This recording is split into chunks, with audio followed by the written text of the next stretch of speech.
नमस्कार, मैं हूँ डॉक्टर रूपाली जैन और आयुर्वेद फॉर एवरीवन में आपका स्वागत है। आज की वीडियो में हम आपको आपका बीपी यानी आपका ब्लड प्रेशर हमेशा नॉर्मल बनाए रखने के लिए 7 टिप्स यानी 7 आसान नियम बताएंगे, जिससे आप आपका बीपी हमेशा नॉर्मल रख सकते हैं। और इनको फॉलो करना बहुत ही आसान है, आप इन्हें इजीली कर सकते हैं। देखिए, आप सभी लोगों के लिए ये वीडियो है, क्योंकि इसमें हम 4 प्रकार कर सकते हैं। सबसे पहला प्रकार उन लोगों का है जिनका बीपी अभी नॉर्मल है, लेकिन वो अपने बीपी को हमेशा नॉर्मल रखना चाहते हैं। दूसरा प्रकार उन लोगों का है जिनका बीपी कभी कभी बढ़ जाता है, यानी आमतौर पर नॉर्मल रहता है लेकिन कभी कभी बढ़ जाता है, लेकिन अभी बीपी की कोई भी गोली शुरू नहीं हुई है। तीसरा प्रकार उन लोगों का है कि जिनका बीपी बढ़ा हुआ है, उनको बीपी की गोली यानी जो एंटी हाइपरटेंसिव मेडिसिन है वो चल रही है। गोली लेने के बाद तो उनका बीपी नॉर्मल रहता है, लेकिन जैसे ही वो गोली लेना बंद करते हैं तो बीपी फिर से बढ़ जाता है। और चौथा प्रकार उन लोगों का है कि जो लोग जैसे कि उनकी गोली तो चल रही है, लेकिन गोली लेने के बाद भी उनका बीपी कंट्रोल में नहीं है, गोली लेने के बाद भी ये बीपी बढ़ रहा है। तो इन सभी लोगों के लिए ये वीडियो है।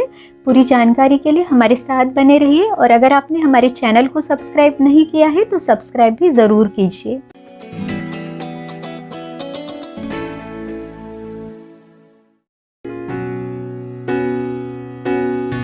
ब्लड प्रेशर की चिकित्सा देने के पहले इसके कारण को जानना बहुत ज़रूरी है, क्योंकि देखिए, कारण को जाने बिना आप इसको ट्रीट नहीं कर सकते। अब सच पूछिए तो ये जो ब्लड प्रेशर बढ़ना है, तो ब्लड प्रेशर अपने आप में कोई बीमारी है ही नहीं, ये एक लक्षण है, लेकिन इसकी असली वजह कहीं और है।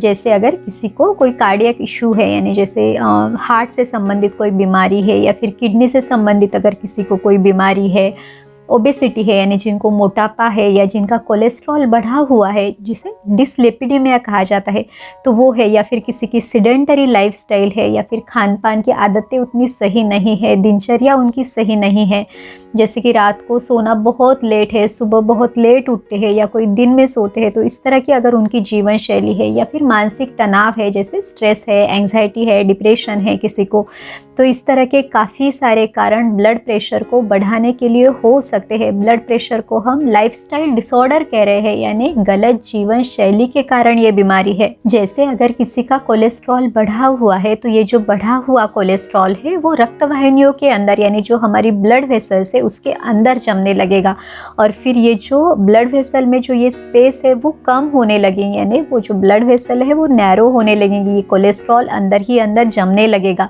इस प्रोसेस को एथेरोस्क्लेरोसिस कहा जाता है। और फिर इसके कारण जो उस ब्लड वेसल से जाने वाला जो भी ब्लड है, जो खून है, तो उसको जाने के लिए अभी कम स्पेस रहेगी, तो फिर उस खून का जो दबाव है वो उस ब्लड वेसल की जो वॉल से उस पर पड़ेगा, और इसी को हम ब्लड प्रेशर का बढ़ना यानी हाइपरटेंशन कहते हैं। लेकिन अगर आप इस प्रोसेस को इग्नोर करके सिर्फ गोली पे डिपेंडेंसी रखते हैं, लाइफस्टाइल में कोई भी चेंज नहीं करते, तो ये प्रोसेस तो इसी तरह से बना रहेगा, भले ही आप गोली उस समय पे ले रहे हो। और फिर ये जो कोलेस्ट्रॉल है ये बढ़ता जाएगा, ये ब्लॉकेजेस बढ़ते जाएंगे, और फिर काफ़ी बार किसी में जैसे कि हार्ट अटैक है, या फिर किसी में जैसे कि एंजियोप्लास्टी करने की ज़रूरत है, या फिर बाईपास सर्जरी है, तो इनका भी काम पड़ सकता है। और फिर तब जाके लाइफस्टाइल चेंज करने के लिए बताया जाता है, लेकिन वो ऐसे समय पे रहता है कि जब शरीर में, ब्लड वेसल्स में, हार्ट में काफ़ी सारे ऐसे डैमेज हो चुका होता है कि जो इरिवर्सिबल है। तो उस समय पे लाइफस्टाइल को यानी जीवन शैली को चेंज करने के लिए बताया जाता है, जो असल में सबसे शुरुआत में करनी चाहिए। इसीलिए आयुर्वेद में दिनचर्या जो है वह सबसे शुरुआत में बताई जाती है, तो इस बारे में भी ज़रूर सोचना चाहिए। दूसरी टिप या दूसरा नियम है सोने का सही समय। तो हमें रात को जल्दी सोना है, सुबह जल्दी उठना है। तो जनरली देखिए 10 से 4 बजे तक का जो स्लॉट है वो सबसे गहरी नींद का है, यानी आप इस समय पे सोते हैं तो बहुत ही गहरी नींद आपको आएगी। अगर एकदम से 4 बजे आपका उठना नहीं होता तो 10 से लेके 5 या 5:30 बजे तक आप सो सकते हैं। तो इस समय पे आप जब सोते हैं तो आपकी बहुत ही अच्छी नींद होती है, सुबह उठने के बाद फ्रेश लगता है, आपका डाइजेशन बहुत अच्छा रहता है, पेट अच्छे से साफ हो जाता है, सुबह की एनर्जी बहुत अच्छी रहती है और फ्रेश आपको फील हो सकता है इस समय पे। या फिर जैसे अगर किसी को स्ट्रेस है, एंग्जाइटी है, तो वो भी कम होगी। तो इस तरह से रात को जल्दी सो के सुबह जल्दी उठने के काफ़ी सारे फ़ायदे आपको मिल सकते हैं। और आयुर्वेद में भी दिनचर्या में ब्रह्म मुहूर्त में उठने के लिए बताया है। तो ये जो उठने और सोने का जो सिंपल नियम है वो भी आपको आपका बीपी कंट्रोल में रखने के लिए मदद कर सकता है। अब देखिए, आयुर्वेद के अनुसार जब आप रात को लेट सोते हैं तो शरीर में वात और पित्त दोष बढ़ता है, लेकिन आप अगर सुबह लेट उठते हैं तो कफ दोष भी बढ़ता है। तो इस तरह से तीनों दोषों का इम्बैलेंस होता है। तो सिर्फ सोने उठने के नियम को अपनाकर हम स्वास्थ्य की तरफ एक नया कदम रख सकते हैं। तीसरी टिप या तीसरा नियम है खाना खाने का सही समय और सही मात्रा। तो जब सुबह पेट अच्छे से साफ हो जाए, पेट में हल्कापन लगे, खाना खाने का मन करे, यानी बहुत अच्छी खुल के भूख लगे, तो वो आपके खाना खाने का सबसे सही समय है। तो दिन के 2 ऐसे समय जब आपकी भूख सबसे अच्छी है, वो आपके 2 मेन मील टाइम है, यानी आपका लंच और डिनर। फिर तीसरा है सपोर्ट के लिए, यानी जैसे सुबह हम ब्रेकफास्ट वगैरह करते हैं तो आप वो ले सकते हैं, लेकिन वो हल्का होना चाहिए। जो भी हम बीच में लेते हैं, जैसे कि लंच और डिनर के बीच में अगर कोई फल लेता है या कुछ हल्का नाश्ता करता है, तो ये जो है यानी सुबह का ब्रेकफास्ट हो या फिर चाहे दोपहर में लिया हुआ जो भी स्नैक्स हो, तो इन्होंने जो मेन मील है तो उस समय पे लिया गया जो खाना है तो उसकी अपेटाइट है या फिर उसके डाइजेशन को डिस्टर्ब नहीं करना है। तो बस इतना ही ध्यान रखना है ताकि हर बार लिया हुआ जो भी फूड है उसका पचन होने के लिए पूरा समय मिले। और शाम का भी जो खाना है वो जल्दी होना चाहिए, यानी मैक्सिमम 7 या 7:30 बजे तक शाम का आपका जो खाना है वो हो जाना चाहिए। खाने में जो सॉलिड फूड है वो 50% हो, जो लिक्विड है वो 25% हो, और जो 25% जगह है वो खाली छोड़नी है। अब देखिए, ये जो परसेंटेज के बेसिस पे हम बता रहे हैं तो एकदम से ऐसे अंदाज से ये करना है, एकदम गिन के नहीं करना है कुछ, क्योंकि वैसे कर भी नहीं सकते। तो अंदाज से जो सॉलिड फूड है उसको 50% है, यानी आधा भाग हमने सॉलिड फूड लेना है। फिर जैसे कि उसमें रोटी है या फिर चावल है, सैलड है, कुछ चटनी है, तो ये सब सॉलिड फूड में आएगा। जो लिक्विड फूड है वो 25%, यानी अगर हम जठर के 4 भाग समझते हैं तो 2 भाग उसमें से सॉलिड फूड और 1 भाग लिक्विड फूड लेना है। तो लिक्विड में फिर जैसे कि दाल है या फिर छाछ है, कढ़ी है या फिर पानी आप अगर लेते हैं तो वो सभी लिक्विड में जाएगा। और जो बचा हुआ 1 भाग यानी जो 25% है वो खाली छोड़ना है, ताकि दोषों की प्रॉपर गति हो सके, जो भी खाना लिया है उसका पचन अच्छे से हो सके। तो इस तरह से खाने की जो मात्रा है वो आयुर्वेद में बताई हुई है। सिर्फ आपको परहेज़ इतना ही करना है कि बहुत ज़्यादा हेवी चीज़ें हैं, तली हुई चीज़ें हैं, या जिसमें बहुत ज़्यादा ग्रेवी है, पनीर है, चीज़ है, मिर्च मसाले बहुत ज़्यादा है, तो इस तरह की चीज़ें अवॉइड करनी है। या जिसमें सॉल्ट बहुत ज़्यादा है तो ये वाली चीज़ें अवॉइड करनी है। बाकी जो घर में बना हुआ ताज़ा खाना है जो हल्का है पचने में तो वो ले ना, उसमें थोड़ा अगर सात्विक खाना है तो और ज़्यादा अच्छा है। तो इस तरह का खाना आप रख सकते हैं। सिर्फ जैसे कि खाने में बहुत ज़्यादा मिठाइयाँ है या पचने में हेवी चीज़ है, कोई भी किसी भी चीज़ की अति ना हो, यानी कोई एक्सेसिव इसमें आप ना लो, ताकि उसका पचन जो है वो सही तरह से हो सके। अगर आपको खाना ठीक से पचा नहीं है, अजीर्ण हुआ है या फिर भूख नहीं है तो उस समय पे खाना नहीं खाना है। जिन लोगों को बीपी की तकलीफ है तो उन्हें नमक कम खाने की सलाह दी जाती है, क्योंकि देखिए नमक जो है उसमें क्या है, सोडियम क्लोराइड है। तो इसमें से ये जो सोडियम है तो वो शरीर में वाटर रिटेंशन करता है, यानी शरीर में पानी को पकड़ के रखता है। तो अगर शरीर में ये पानी ज़्यादा रहा तो शरीर की जो ब्लड वेसल्स है तो उसमें भी ये पानी के कारण उसका प्रेशर ज़्यादा रहेगा, तो आपका बीपी बढ़ेगा। इसीलिए नमक कम खाने की सलाह दी जाती है। फिर चाहे वो नमक हो या बहुत ज़्यादा अचार हो या पापड़ हो, तो ये सभी कम लेने की सलाह दी जाती है। आप इसमें सेंधा नमक का इस्तेमाल कर सकते हैं। आयुर्वेद में सेंधा नमक को बहुत ही अच्छा बताया, इसे पथ्यकर बताया गया है, यानी हमारे लिए ये हमेशा हितकर है। तो सेंधा नमक आप ले सकते हैं। सिर्फ अब जब खाना बना रहे हैं तो खाना बनाते समय आपने उसमें नमक डालना है। ऊपर से जो नमक लेने की आदत है तो वो अवॉइड करनी है। तो इस तरह से आप फॉलो कर सकते हैं।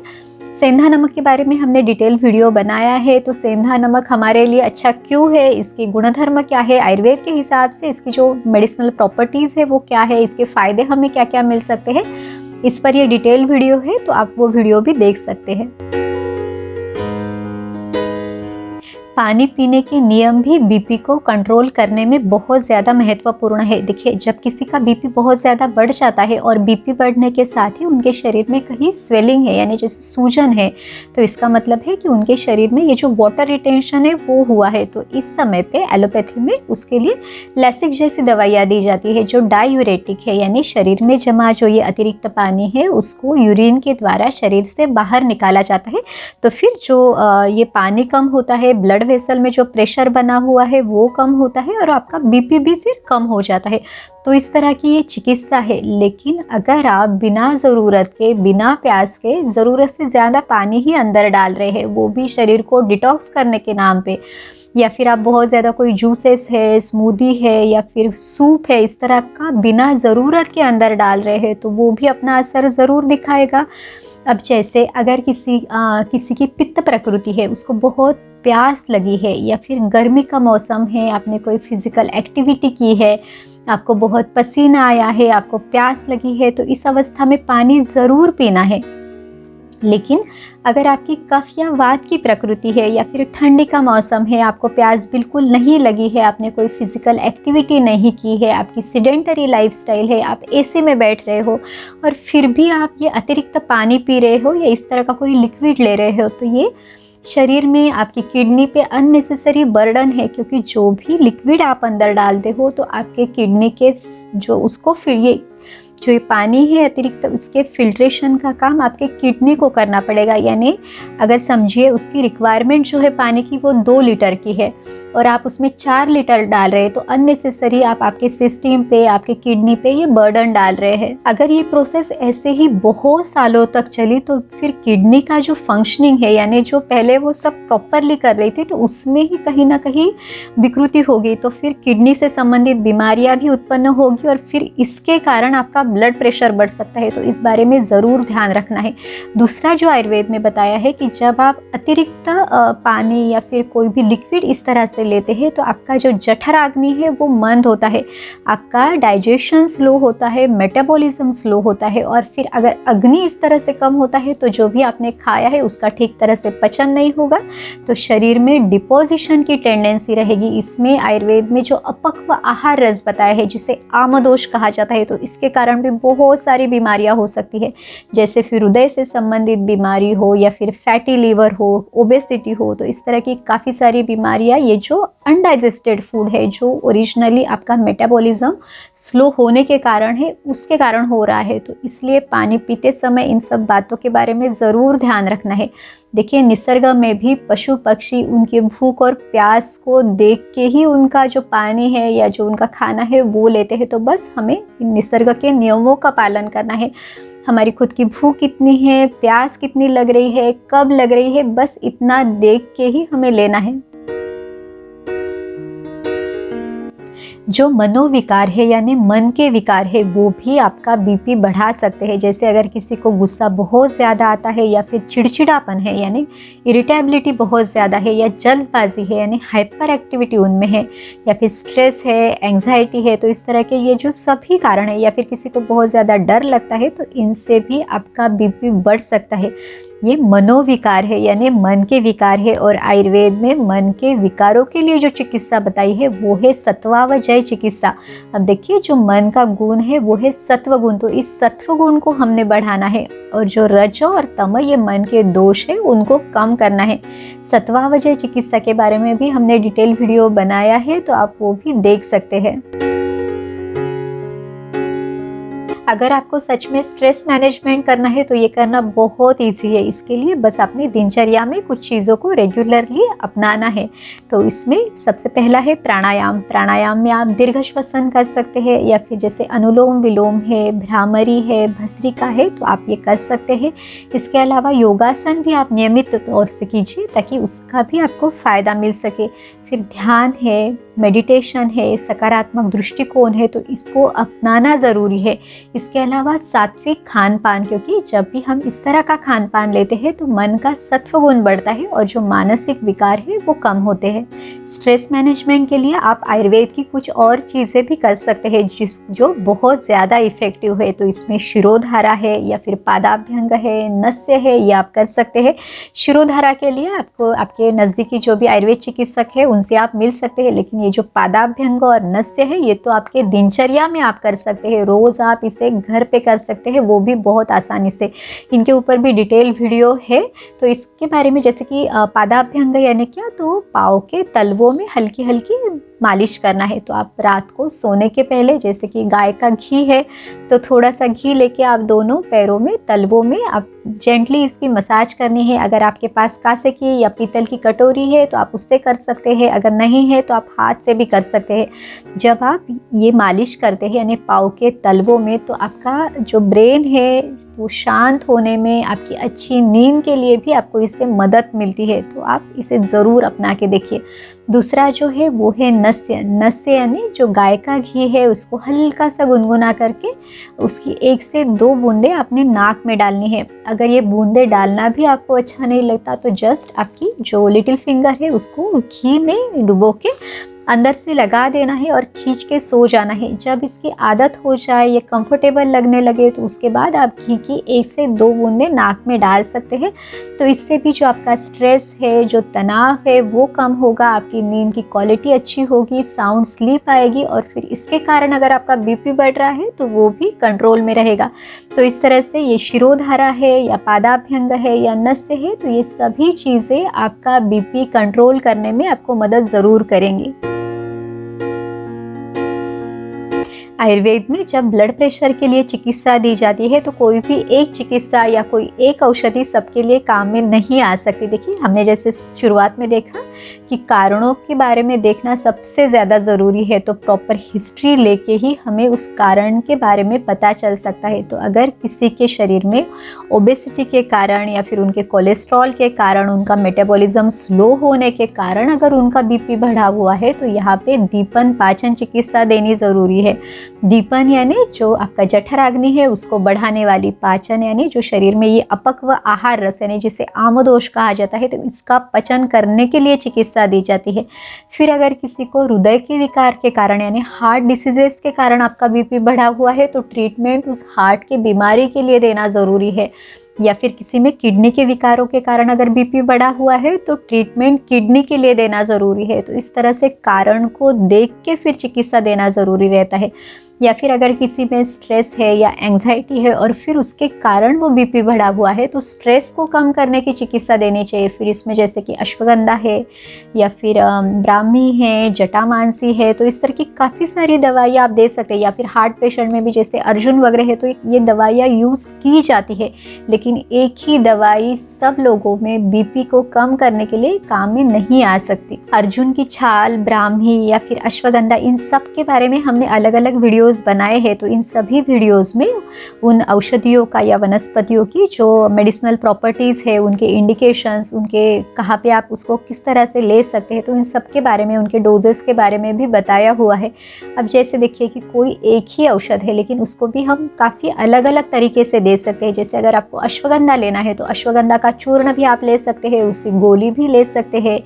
या फिर अश्वगंधारिष्ट है, अश्वगंधादिलेहम है, यानी उसका जो अवलेह है उसके फॉर्म में भी वो मिलता है। तो इस तरह से काफ़ी अलग अलग रूपों में उसको लिया जा सकता है। अब देखिए, अश्वगंधा की जो तासीर है वो गर्म है, तो जिनकी पित्त प्रकृति है या फिर अगर गर्मी का मौसम है तो अश्वगंधा का इस्तेमाल संभाल के करना है, यहाँ तक कि इसकी मात्रा का भी ध्यान रखना है।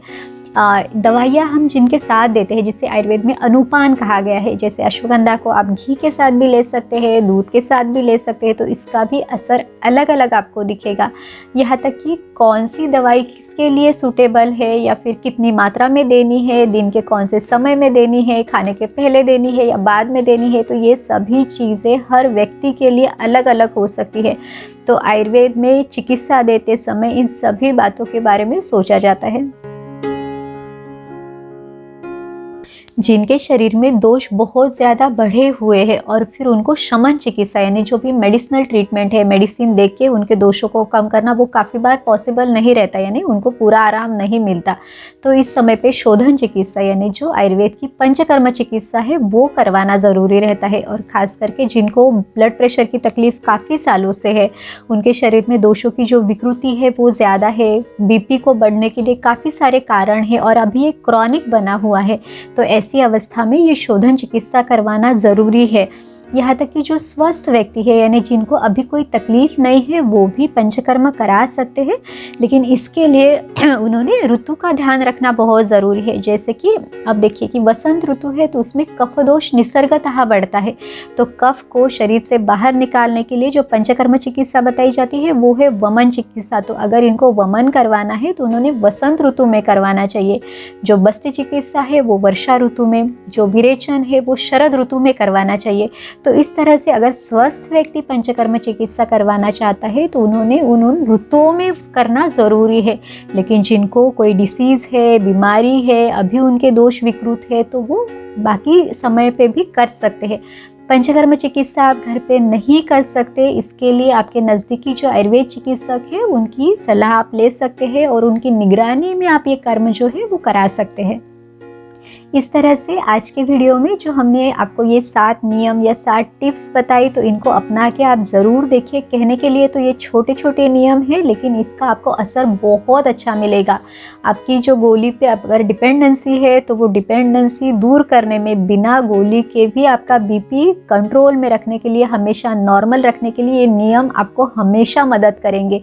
तो इनको अपने जीवन में ज़रूर अपनाएं और इनको अपनाने के बाद आपको कैसे लगा ये हमें भी कमेंट बॉक्स में ज़रूर बताइए। अगर आप किसी और विषय के बारे में डिटेल वीडियो चाहते हैं तो हमें कमेंट बॉक्स में वो भी बता दीजिए। अगर आपको ये वीडियो अच्छा लगा तो लाइक, शेयर और सब्सक्राइब कीजिए। फिर मिलेंगे अगले वीडियो में। आयुर्वेद को अपनाइए, स्वस्थ रहिए। नमस्कार।